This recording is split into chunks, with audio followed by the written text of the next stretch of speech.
Muy buenos días. Nuestras lecturas en el día jueves de nuestro devocional está en Efesios 1, 3 a 2, 10. O sea que es todo el capítulo 1 prácticamente y los primeros 10 versículos del capítulo 2 que no vamos a leer porque el devocional no nos permite el tiempo que disponemos, pero luego haremos algunos comentarios sobre esta preciosa lectura donde destaca de una manera especial la gracia de Dios. La siguiente lectura está en la epístola del apóstol Pedro, capítulo 1 y versículo 5, dice que sois protegidos por el poder de Dios mediante la fe para alcanzar la salvación que está preparada para ser manifestada en el tiempo final. El Nuevo Testamento declara la gracia de Dios y lo hace en tres sentidos particulares. Cada uno de estos tres sentidos constituye un motivo constante de maravilla para el creyente cristiano. Ayer consideramos el primero de estos tres sentidos, la gracia como fuente del perdón del pecado. Ha sido un tema que nos llevó a alabar al Señor y a gozarnos en himnos como Sublime Gracia del Señor. Ahora nos toca hoy considerar el segundo de estos aspectos particulares y mañana viernes vamos a cerrar la semana considerando el tercero. ¿Cómo se expresa este segundo aspecto de la gracia de Dios? Pues de la siguiente manera: la gracia como motivo del plan de salvación. El perdón es la médula del Evangelio, pero no constituye toda la doctrina de la gracia, porque el Nuevo Testamento coloca el don del perdón divino en el contexto de un plan de salvación que comenzó con la elección antes que el mundo fuera y se completará solo cuando la iglesia sea perfeccionada en la gloria. Pablo se refiere a este plan en varias partes, como por ejemplo en Romanos 8:29, donde leemos: porque a los que antes conoció, también los predestinó, para que fuesen hechos conforme a la imagen de su Hijo, para que Él sea el primogénito entre muchos hermanos. Y luego tenemos otra cita, 2 Tesalonicenses, y hay una errata, es 2:13. Y en 2 Tesalonicenses 2:13 leemos: debemos dar siempre gracias a Dios respecto a vosotros, hermanos, amados por el Señor, de que Dios os haya escogido desde el principio para salvación mediante la santificación por el Espíritu y la fe en la verdad.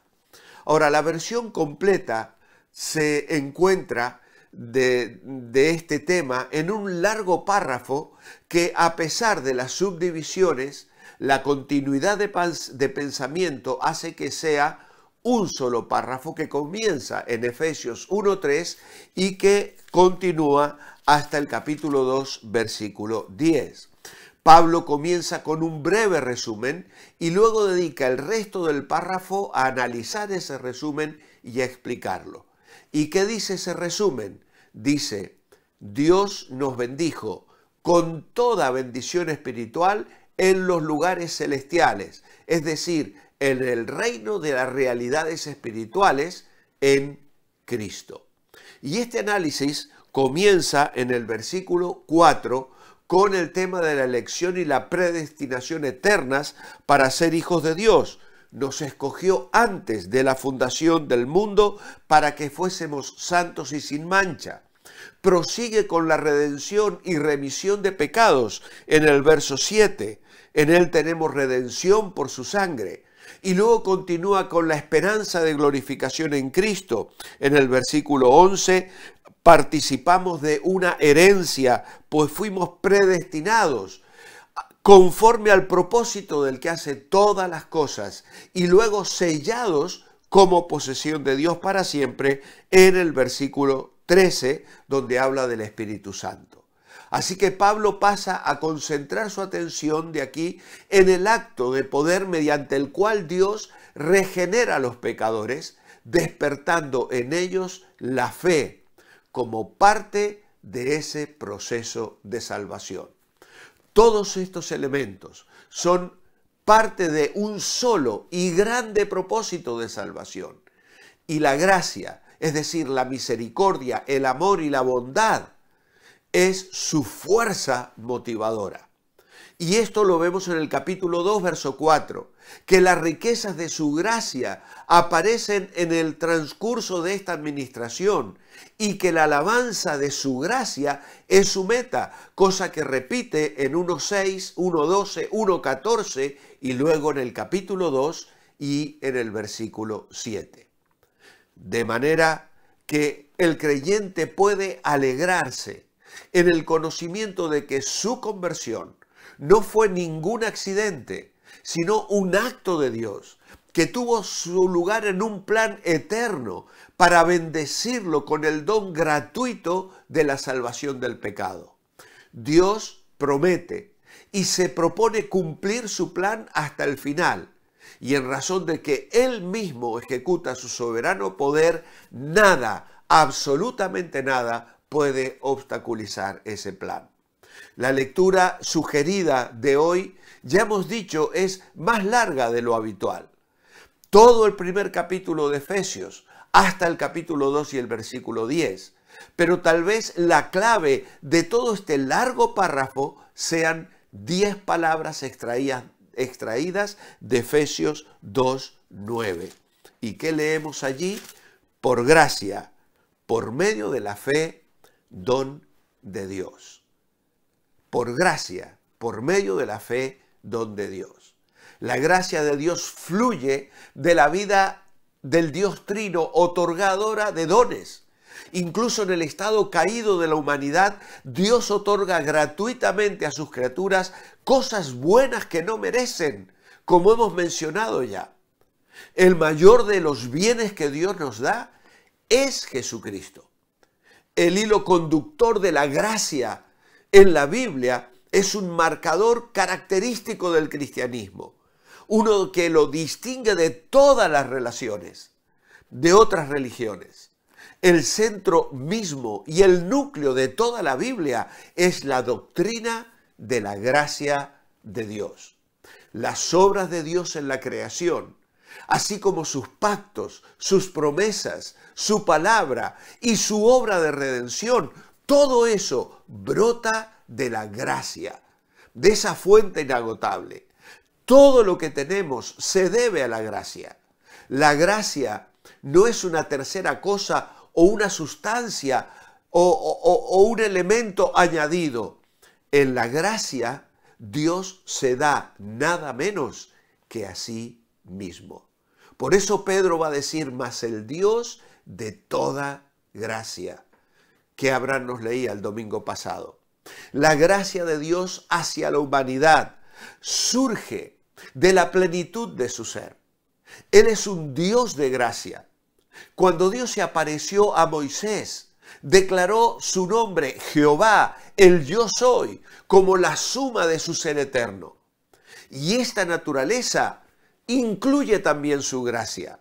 Por eso en el capítulo 34, Dios se presenta y proclama Jehová, Jehová, fuerte, misericordioso y piadoso, tardo para la ira y grande en misericordia y verdad.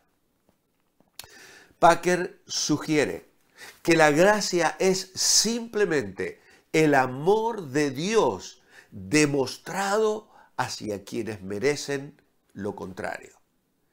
Qué preciosa definición de la gracia. La gracia de Dios es su vida, otorgadora de dones, y el don, el mayor don, es el mismo. Por eso anunciamos su maravillosa fidelidad y proclamaremos su poder por doquier. Cantemos la dulce promesa de su gracia y a este Dios que es activo, que interviene. Su misma palabra de gracia es fuerte como aquella que hizo los cielos. La voz que hace trasladarse a las estrellas anuncia todas las promesas. Las estrellas, por cierto, podrán caer, pero las promesas de Dios permanecerán y se cumplirán. El plan de salvación se llevará a cabo en forma triunfante y así dejará ver que la gracia de Dios es soberana. Dios ha trazado un plan de salvación. Y nos dice Efesios 2, vosotros estabais muertos en vuestros delitos y pecados. En otro tiempo en el que vivíais siguiendo la corriente de este mundo y conforme al príncipe del poder del aire, que es el espíritu, que ahora opera en los incrédulos. Entre ellos vivíamos también todos nosotros en otro tiempo y seguíamos los deseos de nuestra naturaleza y hacíamos lo que nuestra naturaleza y nuestros pensamientos nos llevaban a hacer. Éramos por naturaleza objeto de iras, también como los demás. Pero Dios, que es rico en misericordia, por su gran amor con que nos amó, aun estando nosotros muertos en pecado, nos dio vida juntamente con Cristo. Es por gracia que sois salvos, para mostrar en los siglos venideros las abundantes riquezas de su gracia y su bondad para con nosotros en Cristo Jesús. Y aquí está el resumen: porque por gracia sois salvos, por medio de la fe. Y esto no procede de vosotros, sino que es don de Dios. No es resultado de las obras, para que nadie se vanagloríe. Nosotros somos hechura suya, creados en Cristo Jesús para realizar buenas obras, las que Dios preparó de antemano para que vivamos de acuerdo a ellas. Este párrafo, como el capítulo 1, describen la gracia de Dios y nos desafían a glorificar y alabar esta gracia bienaventurada y gloriosa que Dios ha derramado sobre nuestras vidas para salvación, porque la gracia es el motivo del plan de salvación trazado por Dios desde la eternidad y aplicado a tu vida y a la mía para la gloria de Dios. Que el Señor os bendiga. Nos despedimos hasta mañana viernes. Mientras tanto, manteneos bendecibles en la gracia del Señor.